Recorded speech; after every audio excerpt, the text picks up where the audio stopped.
اقسم بالله بعد ماتش بتروجيت ده اي حد هيدافع عن زيزو او عن التجديد او يقول لمجلس الاداره جدد له يبقى لا بيحب الزمالك ولا عنده حميه على النادي ده.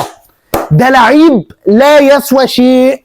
ايه اللي هو عمله ده؟ اقسم بالله يعني انت مدرب جديد عاملين ماتش كويس جدا كل حاجه تمام وداخل ماتش الاهلي يبقى فرق 3 نقط بس بسببه خلاه 5 نقط. يا جماعه لعيب مستهتر كل قراراته غلط.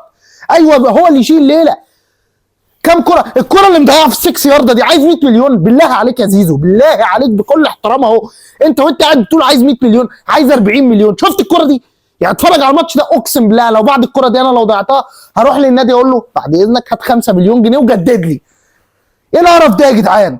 ليه ادخل ماتش الاقي فرق 5 بونت؟ ليه ادخل متعادل؟ ليه بيصير اول ماتش ليه يتعادل وهو عامل ماتش ممتاز؟ ايه القرف ده؟ لعيب ما عندوش دم. لا بجد ما عندوش دم مع النادي ما بغلطش فيه اهو. لعيب مش حاسس بمسؤوليه ان ما تقوليش عمل لي كتير. انا دلوقتي في وقت حرج في وقت اقول لكم حاجه يا جماعه بالراحه. انتوا بتقعدوا تقولوا زيزو عقليه اوروبيه زيزو عقليه اوروبيه. العقليه الاوروبيه دي صلاح في ليفربول بيجدد والنادي مش طايقه وبيعامله اوسخ معامله وبيجيب اجوان عادي جدا. ليه زيزو بقى بتقولوا ما هو مش عارف يجدد يا جدعان؟ نفسيا مش جاهز. نفسيا مش جاهز يضيع في 6 يارده. يا نهار اسود ده كذا كوره دي مش كوره واحده. مش ممكن. حسبي الله ونعم الوكيل فيك يا زيزو. والله العظيم لو اخد اكتر من 40 مليون 40 ايه لو اخد اكتر من 20 مليون يبقى احنا النادي ما عندناش ده. مشيه وديه الاهلي والله بالمستوى ده يروح الاهلي. انا مش عايزه في النادي. المفروض جمهور الزمالك كله دلوقتي يعمل حمله زيزو يجدد بشروط النادي يا يمشي. الزمالك بيتعادل مع بتروجيت في اول ماتش لبسيرو. اقسم بالله الجون اللي جه في الاخر ده من عند الله عشان انت ما ينفعش تتعادل الماتش ده. حرام ظلم. انت عامل بيسيرو عامل ماتش عالي ولاعيبه الزمالك اغلبيتها عامله ماتش كويس. الزمالك ابتدى الماتش محمد صبحي بنتايج حسام عبد المجيد الونش باك يمين عمر جابر نص الملعب محمد السيد وعبد الله السعيد ودونجا قدام الجزيري وحسبي الله ونعم الوكيل في زيزو ومحمد عاطف. الشوط الاول ابتدينا والله محروق دمي والله ما نستحق نتعادل والله عاملين فرص قد كده. الشوط الاول اللي بان منه بس الحاجه الوحيده اللي بانت منه الكور الثابته. انت واضح مع بيسيرو اللي قدر يعمله في يومين الكور الثابته في كذا فرصه من كور ثابته في شكل مختلف بس بتضيع. طب بتضيع دي حاجه وحشه؟ لا مش حاجه وحشه بس في شكل. يعني الحمد لله مع بيسيرو في شكل. طبعا مش عايز اقول ان هو نوعا ما روح من شويه لعيبه كانوا عاملين ماتش كويس في اول ماتش بس هاجي الاثنين. الكابتن محمد السيد ايه اللي انت عملته ده؟ حد بقى يجي يدافع لي ايه اللي عمله محمد السيد ده؟ كان فعلا اللي موقف الدنيا محمد السيد. تيجي انت بتلعب بسرعه ياخدها ويروح مرجع لورا ياخدها ويروح متكعبل يعمل لي بالكعب عشان كده بيصيروا طلعوا. اول تغييره اللي كانت محمد السيد بس في ثانيه بقى الحكم ايه يعني دي 3 ضربات جزاء ما حسبش ولا واحده. 3 ما حسبش ولا واحده. اقسم بالله على الاقل الاهلي كانت تحسب له واحده. حرام الحلفان في الغيب. الاهلي كانت تحسب له واحده 100% 100% مش ممكن.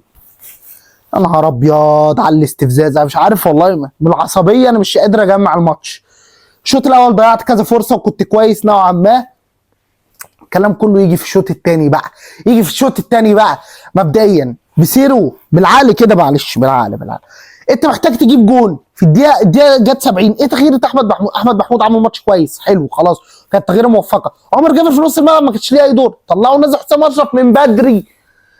انت احمد محمود الله اكبر عليه عمال يعرض عرضيات ممتازه بس ما فيش كتير جوه المنطقه. كان حسام اشرف من بدري كنت جبت جون. مش ممكن. يعني دي السلبيه الوحيده اللي بسيرو اللي في الماتش. الشوط الثاني ابتديت تضغط تعمل كرة احسن على الجون بنروح وبنعمل. عبد الله السعيد عامل شغل بدني كويس بس برده مش ظابطه معاه حته الشوطات الارضيه مش مساعداه وراجع من اصابه فمش هتحمل عليه. لكن في لعيب مستهتر هجيله تاني. في لعيب بيجيله في 6 يارده بيحطها في السماء. في لعيب عبد الله السعيد بيوديه انفراد بيحطها بره ما بيبصيش لفرقته. مش ممكن لعيب مستهتر. بعد وبنتايج معلش بقى بكل امانه يعني ايه الاداء ده يا بنتايج؟ ايه القرف ده؟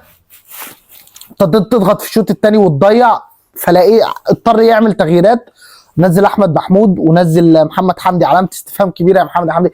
ايه القرف ده يا محمد حمدي؟ ايه القرف ده يا محمد حمدي؟ معرفش، اداء وحش جدا. ونزل الثالث بتاعهم ناصر منسي. طبعا ناصر منسي بره البوكس، بطه بلدي ده بره عنه يعني. يجي بقى بتروجيت يقول لك بكل امانه تستحقها، مع ان حق الله حق الله مفيش حد يستحق ان يجي فينا الجول ده غير زيزو. اللعيبه كلها عملت ماتش كويس، لزقها لك لزقها، الحظ كله جه ضدنا. الحمد لله ربنا كرمنا يعني، والتعادل في ثانيه بعديها هو جون حظ، بس احنا كنا نستحق التعادل ده، لعيبه كتير كانت تستحق التعادل ده. محمد صبحي عمل ماتش كويس جدا، انا راضي عنه. الونش وحسام عبد المجيد عملوا ماتش كويس جدا، بس معلش كابتن دونجا انت عامل ماتش كويس، كابتن عبد الله السعيد عمل ماتش كويس. ايه اللي عملتوه في الجون ده؟ انتوا بتترقصوا بالتليفون بالتليفون، ايه القرف ده؟ لا لا لا لا لا، سيئه سيئه سيئه سيئه. انا ما عنديش حاجه تانية اقولها في الماتش. عملنا ماتش كويس في نوعا ما كوره، بس انا هلاعب الاهلي باللعيب اللي ما عندوش دم ده. انا لما تيجي كوره زي دي قدام الاهلي يحطها في السماء ونطلع نقول ادعم لعيبك، ادعم لعيبي لما احس ان هو شاري الفريق، مش بيطلب 100 مليون وبيضيع الكوره في قصاد الجون. طب بالله عليكم بجد والله العظيم، انا دلوقتي هضطر العب بمين غيره؟ ما العب بزيزو. ما انت عشان يا اداره ما جبتش حد، فهو بيضغط عليك وبيقول لك عايز 100 مليون، ما فيش بديل ليه، بس هو سيء سيء. مش عارف انا هلاعب الاهلي كده ازاي وانا متعادل مع بتروجيت. لا استحق التعادل، استحق الفوز، بس عندي لعيب ما عندوش دم. الحلقه كلها عنك يا زيزو، اقسم بالله مش طبيعي. نخش على التقييمات ماتش بتروجيت. محمد صبحي انتوا هتستغربوا، بس كواحد ما بيلعبش بقاله كتير عمل ماتش كويس 8 من 10. الونش وحسام عبد المجيد عملوا ماتش كويس 7 و7. بنتايج كان اقل واحد في الدفاع 6 من 10. عمر جابر عامل ماتش ممتاز 8 من 10. دونجا انت انا كنت مديك 7 من 10 لحد الجون، انت بتترقص ازاي كده يا دونجا؟ ايه يا دونجا التهريج ده يا دونجا؟ في مركز 6 يترقص الترقيصه دي يا دونجا 5. عبد الله السعيد اترقص نفس الترقيصه برده، مش عارف ازاي، بس انا اعذره عشان لسه جاي من الاصابه، وعمل كام كره حلوه. الكابتن زيزو المتخاذل اللي بيضيع 6 من 10. انا جاي لك يا زيزو اقسم بالله. نيجي بقى لمحمد عاطف 0 وامشي، مش مقامك نادي الزمالك يا ريس، مش هكتر فيك يعني. سيف الدين الجزيره 4 من 10. كابتن زيزو هنستظرف ونقول 0 ونقول 1 و2، جمهور الزمالك هيسيب لكم انتوا التقييم.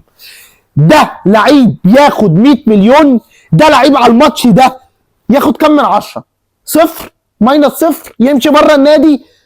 انتوا مش مقدرين هو عمل فينا ايه؟ مش مقدرين ان احنا داخلين الماتش الاهلي فرق 5 بونت بسبب انه مش عارف يحط الكوره في 6 يارده، بسبب ان عبد الله السعيد بيديها مش عارف يحطها في الجون، بسبب حاجات كتير جدا. واحد يقول لي جاب كوره في العارضه بس الحظ، ما هو الحظ لازم يقف ضدك، انت لعيب متخاذل عايز بقى تجيب الجون وتقلع التيشيرت وتورينا المجانس بقى. انا زيزو بجيب الجون وبغيظه، عامل نفسه اغنيه. انا بكره انا كرهتك يا زيزو، انا عشان ارجع احبك تاني وترجع الملك بتاع الزمالك تمضي ب 20 مليون على زي ما النادي عايز، وترجع زيزو اللي انا اعرفه، مش تقعد تتشرط عليا.